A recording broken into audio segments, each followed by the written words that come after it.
believe she has the experience now and the ability to bring home to the United States a world championship.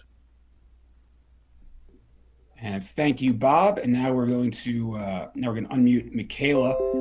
And before we get to the questions, I want to start off with you, Mikaela. It's been, you've been calling out the world champions for a very, very long time. And so can you talk about the emotions of sort of waiting for that shot, waiting for somebody to give you that shot? And then when you heard that the WBO, in an unprecedented move in female boxing, made you the mandatory challenger for this title, can you talk about sort of the range of emotions you felt sort of waiting for this title shot, and then how you felt when you finally heard that, yes, somebody was mandated to fight you for a title? Yeah, so I have been calling out the champs for a while. It's been something that I feel like I've been ready for a few fights. But now in hindsight, looking back, I think everything really just worked out perfectly. Like Bob Arum said, I've had some really great fights, and I've really been able to sort of settle into my pro style. And I'm more ready than ever to take on these world champions. And I feel like I'm the best in this division. I've had 13 fights to really gain that experience. And so even though we didn't get it a few fights ago, it really was kind of sweet when the WBO announced me mandatory. It was right after Eddie Hearn had signed Ewa Brodnicka. He has the WBC champ and Terry Harper as well. And now he has Meva Hamadouche, who's the other champion in this division. So he was definitely trying to rally up the champs in this weight class, keep the belts in the Matchroom stable. But I've been #1 contender in this division for a while, so I'm the rightful challenger. And now we're going to get one of these belts back to America. Thank you, Mikaela. And I think I heard a dog in the background. Is that Luna in the background, or is that the other one? I'm not sure. That was Luna. Let's hope that was the only bark, because sometimes they're so fit. But they're the stars of your Instagram channel, Mikaela. So we will get to the first question for Mikaela. And as a heads up, again, the raise hand button on the Zoom, or just shoot me a message on the chat. And I was told it's Luna and Moose. I apologize to Moose for that oversight. Our first question comes from Jake Donovan from Boxing Scene. Jake, when you're ready, please go ahead. Thanks, Evan. Appreciate it. Hey, Mikaela. Hey. First, congratulations on getting this fight. I know it's been a long time coming. Like you said, you've been calling out all the champions for a very long time. How long specifically has Brodnicka been on your radar? Brodnicka has, so I don't even want to say that one specifically has been on my radar, because I know that we were going after, it was tricky. We were going after Eva Wallström, who was the WBC champ. And this was about a year ago. We were in negotiations, and I woke up one day and the fight went to Terry Harper. So Terry Harper beat Eva Wallström, which I assumed that she would. I never really thought that Eva was all that great. And so now Terry Harper has the belt. And so I kind of came at her for a little while, saying, that I was number one contender. That should have been my world title fight. Right. She ranked number 13, and she kind of skipped the line there. But, this is boxing. That's how things work out. So my radar was sort of directed towards her. But then when the WBO made me mandatory and we realized that, okay, let's start going after the other champs, then I started looking in Ewa Brodnicka's way. But I was ready to fight anyone with a belt. Very cool. And I got one more question for you. But Bob, I did want to ask you, after Mikaela mentioned that she was mad when Wallström wound up fighting Terry Harper, she gave you the mandate that the next fight had to be a title fight. How soon did you get to work on making that happen? Well, when Mikaela gives the order, we step with tension and try to get it done. I mean, we're very proud of Mikaela. She's comported herself tremendously, both in and out of the ring, and she's going to be a great world champion and a great credit to women's boxing. Yeah, thanks. And then, Mikaela, my final question for you, not just getting this title shot, what does it mean that it's coming on a card of this magnitude? Oh, yeah. I mean, it's huge. I am honored that Top Rank has really moved me in the way that they have. And not just me, but believed in women's boxing. And I think that they've moved me perfectly. I think they've put me on some amazing cards. And it's just given me the platform that I wanted, the platform that women's boxing needed. And I I always felt like a duty to, I know they signed me, they obviously believed in me, but I always felt a duty to still prove to them that they made the best decision. Like they signed the best female they possibly could. And I wanted to live up to their expectations and their hopes for me. So, this is a big card, co-main event. It's big for women's boxing as well. And it's great. It's only going up from here. Some big things for the sport. Thank you so much, Jake. And our next question comes from Fight Hype's Sean Zettel. Sean, please go ahead when ready. Hey, Mikaela. Thanks for the time today. You said recently that, Coach Al and them are training you like you're fighting up against a god, but you said you don't feel that she's on your level. Ewa isn't. Why do you feel that way, Mikaela, that she's not on your level? I've seen her fight, and it's not really about her, it's really about me and where I am in my career and how much I've developed over the last couple of years. And even just this year, like this pandemic, I've only had 2 fights, but we've been in training camp for 4. I've been training back to back to back nonstop, 13 pro fights in 3 years. I've been working hard and I'm peaking as an athlete. Like I'm really coming into my own. And so it's really not about Ewa. It's really about me. They always train me like I'm going up against someone amazing. And I always have to be like, you guys, don't worry, just relax. Like, I got this. But that's what good coaches do. They're looking at everything Ewa Brodnicka does really, really well. And then they're acting as if she does it even better than how she actually does it. So they're preparing me for a really strong, sharp version of Ewa Brodnicka. And then, like I said, in return, that is making me the sharpest, most technical, sound version of Mikaela Mayer. So this is more just about my journey and where I feel like I am as an athlete, and I feel like I'm the best in this division. I just don't feel that anyone can beat me right now. She could do a few frustrating things in there. I'm sure, as you know, she gets on her bike sometimes, and then on the inside, she'll just clinch quite a bit. How do you deal with those kind of tactics in this fight? You're exactly right, and it can be. That's what Coach Al sort of has been instilling in me in this whole camp. And like, listen, I know that you are the better fighter, but that can be a frustrating style when someone's constantly moving or when someone's holding. So he's really prepared me for that. It's not, obviously, when she decides to get up on her bike and move, it's not about chasing her. It's about walking her down and staying behind the jab, which is he's big on.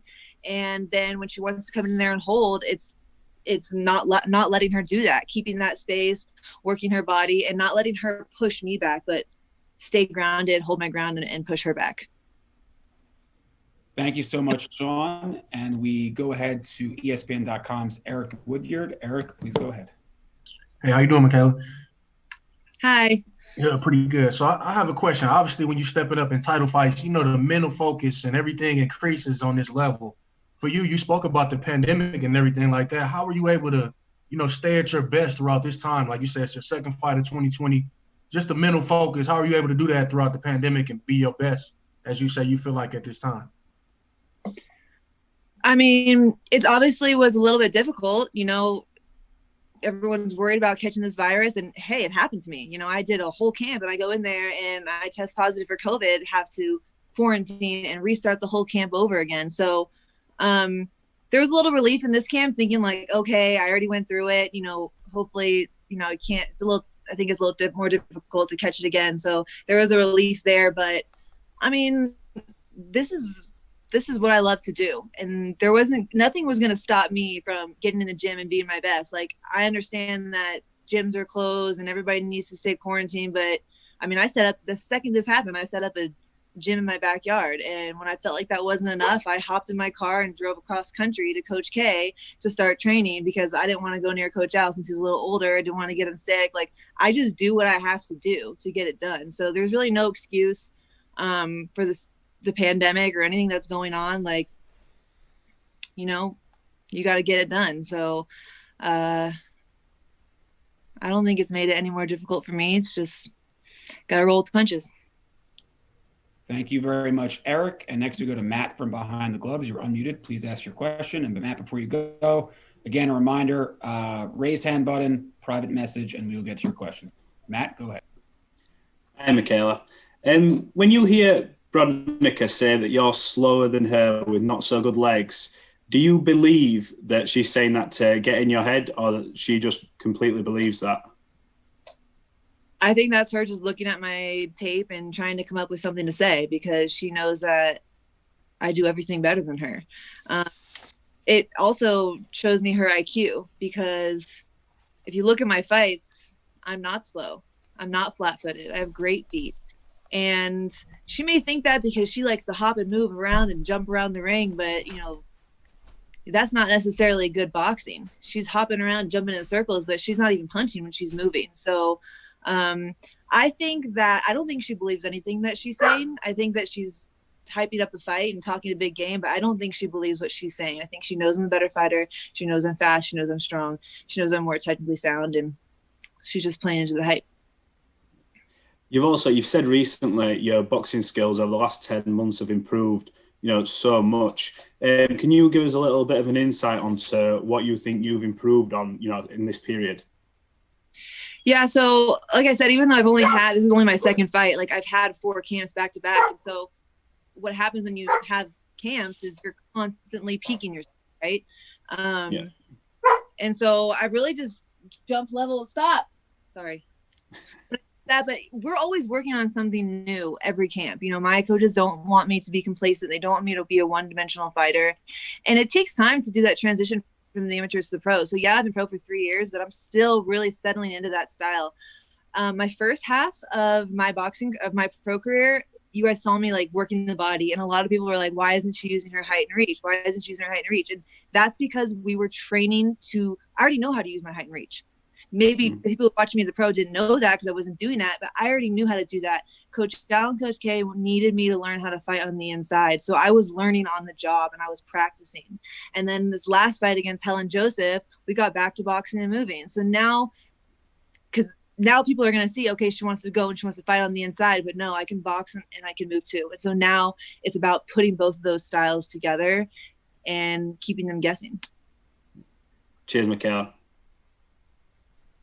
Thank you very much, Matt. And if I can find her unmute button, we will get to Crystal Hart. Hold on 1 second, Crystal. You should be unmuted. Please go ahead when ready.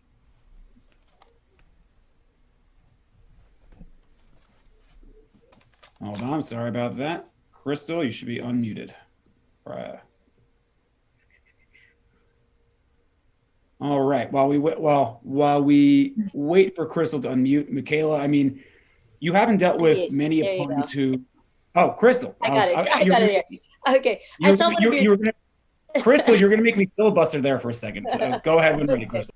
I saw one of your tweets about you were so excited about the Lomo Lopez fight and the right uppercut.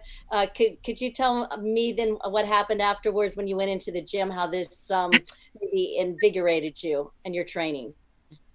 Yeah, so what's a little bit different with me, I think, is I live with my coaches for the entire camp. So I did the first 9 weeks up at Coach Al's house.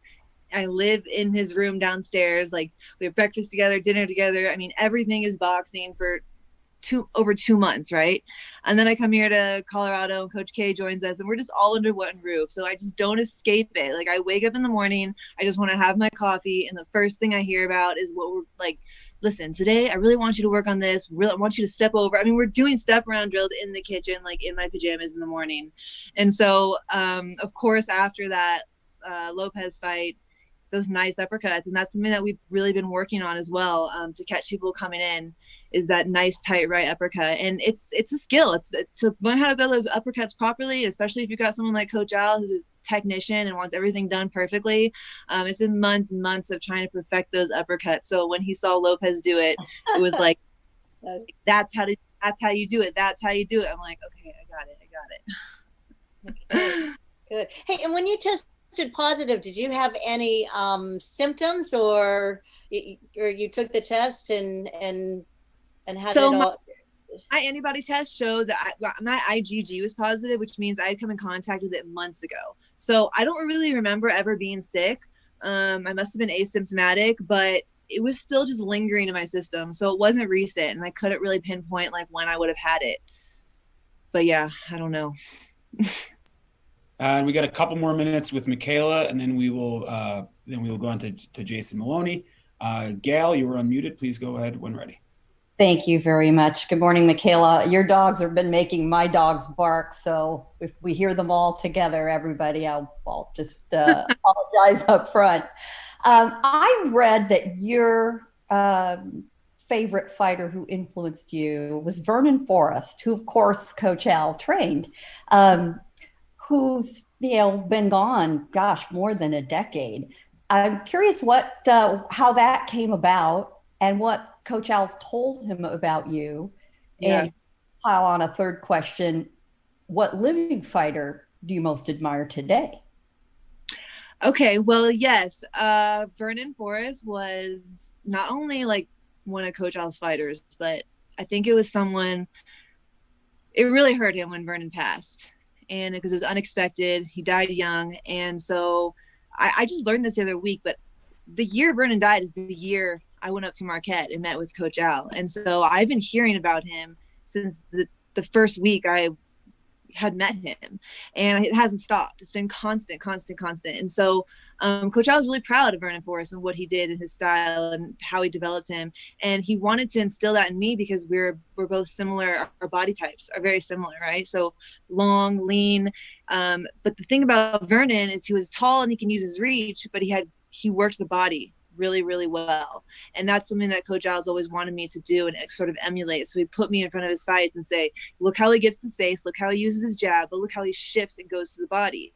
And that's what you need to do. That's what's going to make you multidimensional. People are going to want to get you on the inside, but when they see you rip the body, they're going to be like, oh shoot. And then you have them right back out where you want them. So that was really important to him.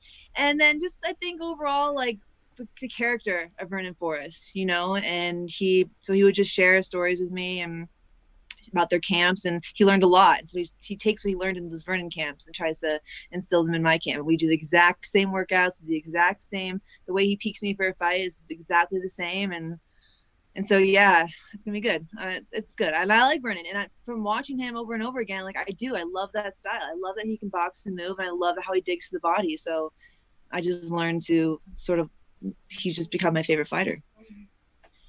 Thank you very much, Gail. And we will go to one final question for Mikaela, and that comes from Cynthia Conte. Cynthia, you're unmuted. Please go ahead.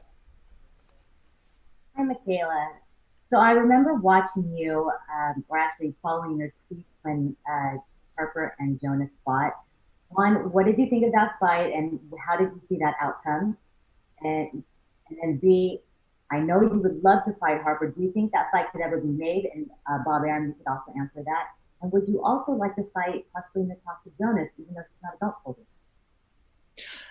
Natasha Jonas fight and Terry Harper went very similar to how I expected. I did not expect Terry Harper to just completely dominate Natasha Jonas. One, because Terry Harper's not that experienced, and Natasha Jonas is. I don't care. She's Harper's 23, Natasha Jonas 36, but the Jonas has that experience that Harper does not have. And I've been saying that from the beginning. Eddie Hearn got her that world title fight at rank number 13, and she's not ready. She's going to get that fight, and she's not experienced enough to hold on to that belt. So I thought the score for that fight was fair. I do believe that it was a fair draw. I think that Natasha Jonas would have gotten the decision if she didn't let herself get backed into the ropes. But you can't go into a fight with the champ and be fighting with your back on the ropes. Like, that gets you a draw, not a win. So I was happy with the decision. And I absolutely hope that after I get this belt from Brodnicka, that Eddie Hearn and Harper will be willing to make this fight happen with me, so we can unify these belts. But because that's what they told me. They said, go get a belt, Mikaela, and then we'll talk about it. So yeah, Bob, hold them to their word when it comes to that. And no, I really don't have any desire to fight Natasha Jonas. If she gets a rematch with Harper and gets the belt, then hell yeah, let's fight. But I want to unify this 130-pound division, because there's girls at 135 that I'm ready to go and challenge myself against. Yeah, and other divisions after that. I want to be a multi-division world champion, so I want to unify this 130-pound division as fast as possible.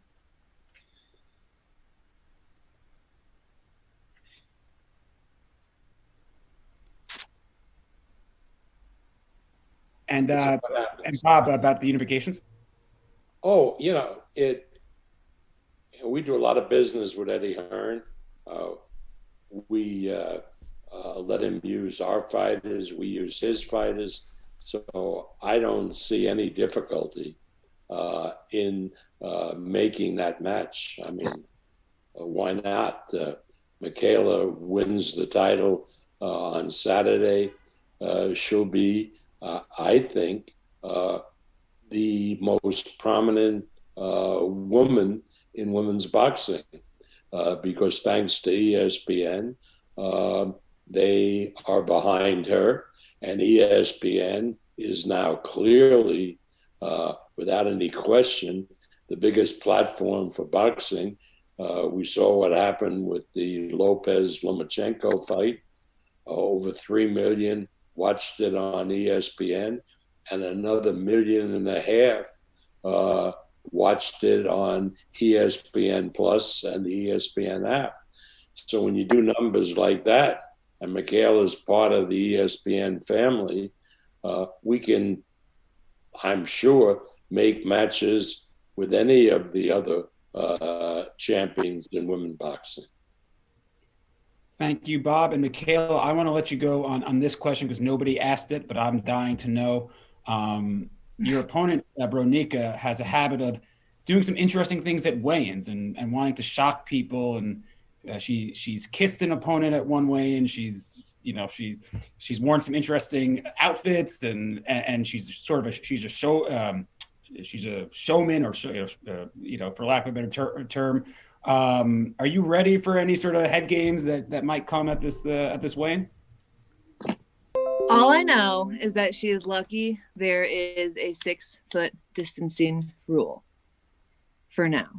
Okay, that's all I know. And if she wants to show up to the weigh-ins and half naked, I mean, we're all half naked, but in her lingerie, then fine. Show up. People are going to tune in just to see her looking like that. So fine. Tune in for that. I don't care what you tune in for. Just tune in.